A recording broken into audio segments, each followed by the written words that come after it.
Good morning students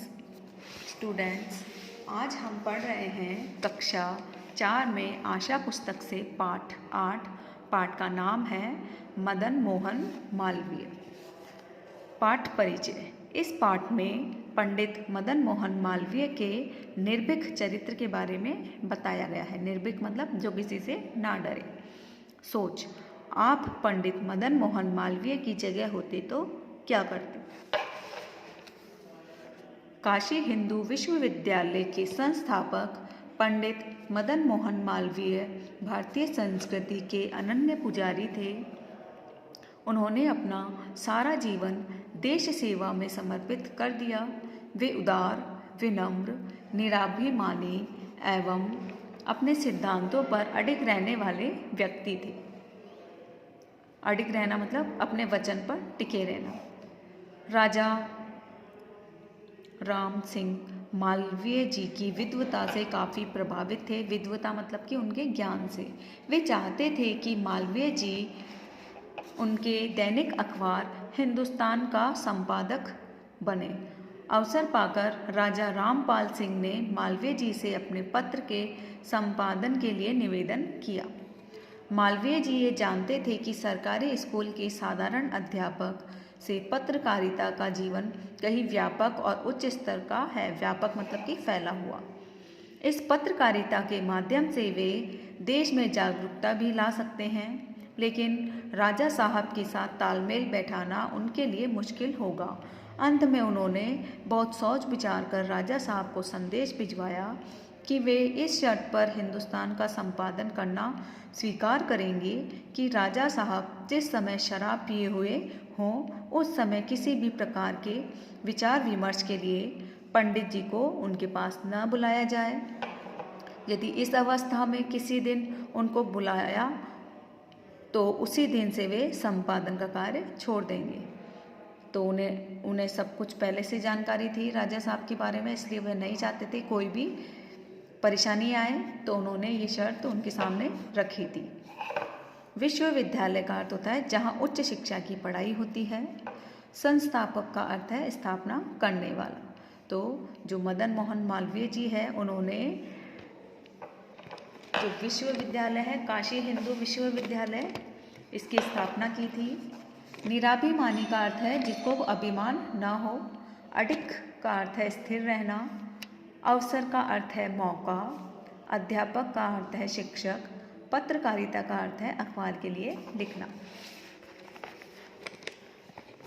राजा साहब मालवीय जी की निष्ठा एवं कार्यकुशलता से इतने मुग्ध थे, मतलब कि खुश थे, कि वे किसी भी शर्त पर उन्हें संपादक बनाने के लिए उत्सुक थे, मतलब कि बेचैन थे।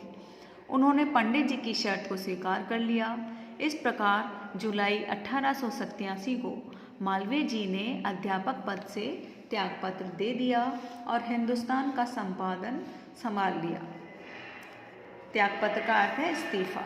देश का समाज के लिए सच्ची व हितकारी खबर छापते हुए 2.5 वर्षों तक मालवीय जी ने इस पत्र के माध्यम से देश की सेवा की।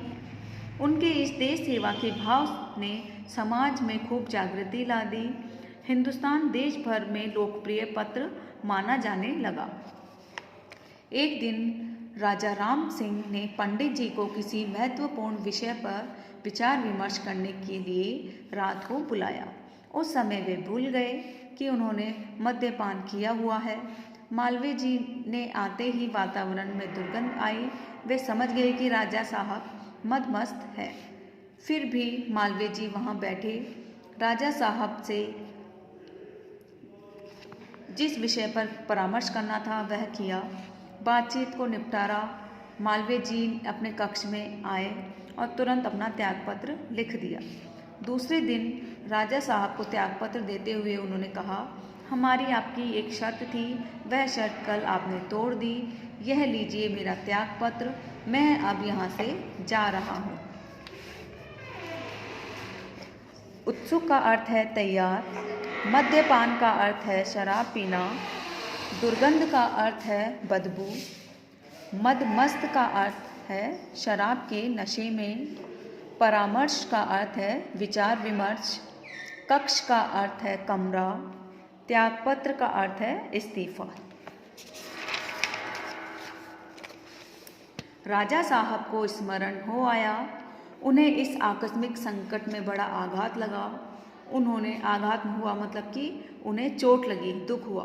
उन्होंने मालवीय जी से काफ़ी अनुनय विनय किया, मतलब कि बहुत विनती की, किंतु वे टस से मस नहीं हुए, मतलब कि उन्होंने नहीं माना। उनका परिवार किस प्रकार पलेगा इसकी चिंता किए बिना उन्होंने राजा साहब से विदाई ली और प्रयाग के लिए लौट आए। अपने जीवन में उन्होंने धन, पद, यश की कभी परवाह नहीं की। आज भी देशवासियों के दिलों में इस महामना मतलब कि महान मनुष्य की यश कीर्ति अमिट है। तो क्या सीख मिली हमें इस पाठ से? हमें अपने सिद्धांतों से समझौता नहीं करना चाहिए, मतलब हमने जो निश्चय किया है सही कार्य के लिए वह करना चाहिए, उससे पीछे नहीं हटना चाहिए। स्मरण का अर्थ होता है याद, आघात का अर्थ है चोट, अमिट का अर्थ है जो कभी ना मिटे। तो बच्चों, आज हमने पढ़ा पाठ 8 Pandit Madan Mohan Malaviya. Thank you everyone.